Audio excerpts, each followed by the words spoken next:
Picture a family gathered around a dinner table. The air seems calm, the food is warm, but beneath the surface there is an invisible, suffocating tension. Then it happens. The smallest mistake occurs, maybe someone spills a drink or makes a harmless joke, and suddenly all the unspoken frustration in the room turns like a spotlight onto one specific person. They are the one who always gets the blame, the lightning rod for all the family's chaos. If you have ever sat in that seat, you know exactly what I am talking about. You are what psychologists call the family scapegoat. And if you have lived this reality, you know it doesn't just hurt in the moment. It fundamentally shapes how you view yourself, how you move through the world, and how you breathe in every relationship that comes after.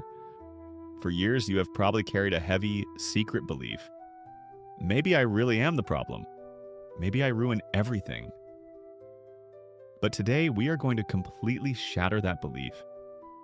We are going to dive deep into the psychology of the scapegoat, and I am going to show you the empowering, hidden twist to this painful dynamic.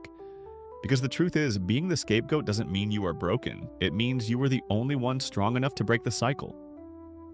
To understand why a family would target one of their own, we have to look at how dysfunctional families survive.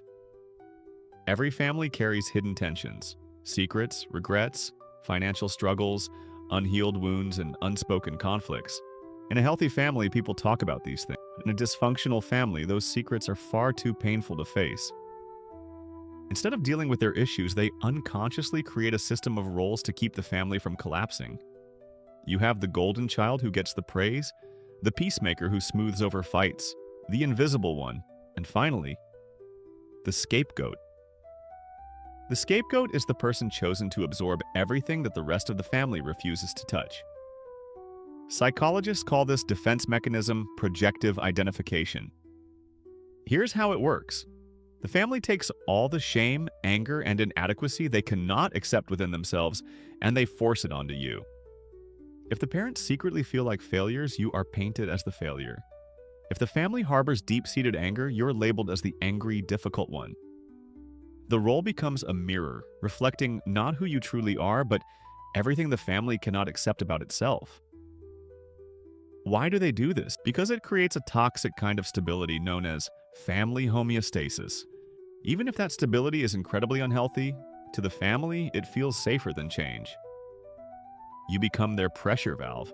As long as they can point their finger at you and say, "You are the reason this family is struggling," they never have to look in the mirror and face their own shadows. When you are a child growing up under this weight, you don't know about psychology or defense mechanisms. You just know that it hurts. Every criticism hits you harder, every glance feels like judgment, and every success you achieve is either minimized or twisted into something else. When you are constantly told that you are the problem, you don't just resist that blame, you absorb it. You internalize the rejection and it builds an identity around it. To survive, you might develop what psychologists call a false self. This is a protective, accommodating mask you wear to try and earn a scrap of acceptance. You might become a relentless overachiever, or you might become painfully polite, hoping that if you just perform well enough, they will finally love you. Deep down, your real self is suffocating, waiting for permission to exist. You spend years, sometimes decades, trying to fix yourself to earn the approval of the very people who forced you into this painful role. But the heartbreaking truth is, no amount of proving yourself will ever rewrite their script, because your role in the family was never about truth. It was simply about the family's survival. And this doesn't stop in childhood.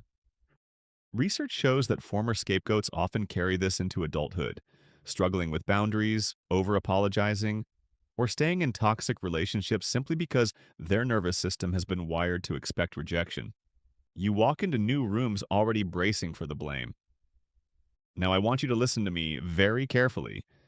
If you have been the scapegoat, you have likely believed that you were chosen because you were weak, bad, or fundamentally broken. But the exact opposite is true. You weren't chosen randomly.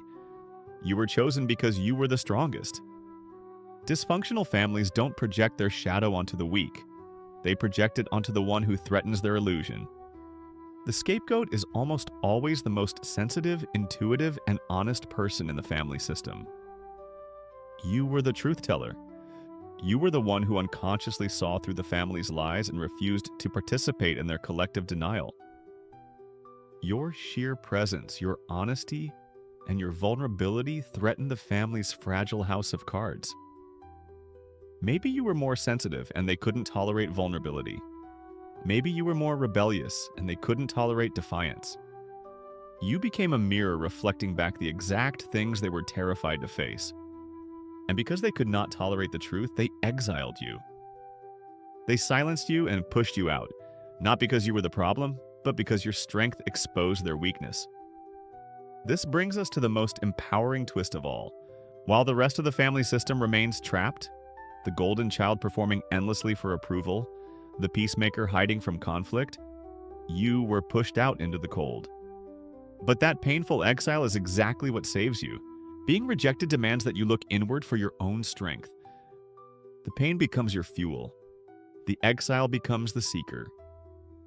Because you were cast out, you are often the first one in the family to seek healing, to go to therapy, to learn about boundaries, and to face your own shadows head-on.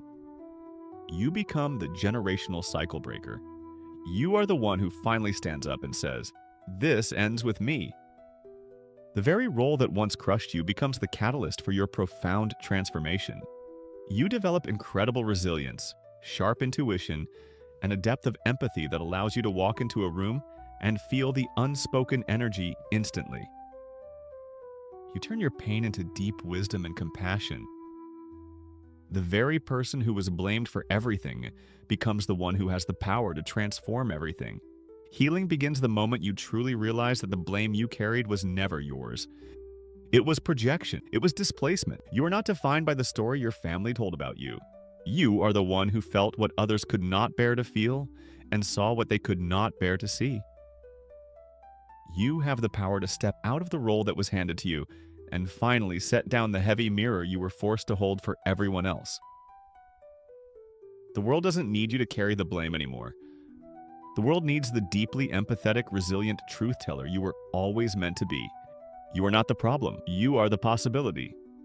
Thank you for watching. If this video brought you clarity, please share it with someone who might be carrying a weight that isn't theirs. Subscribe for more deep dives into psychology, and I will see you in the next one.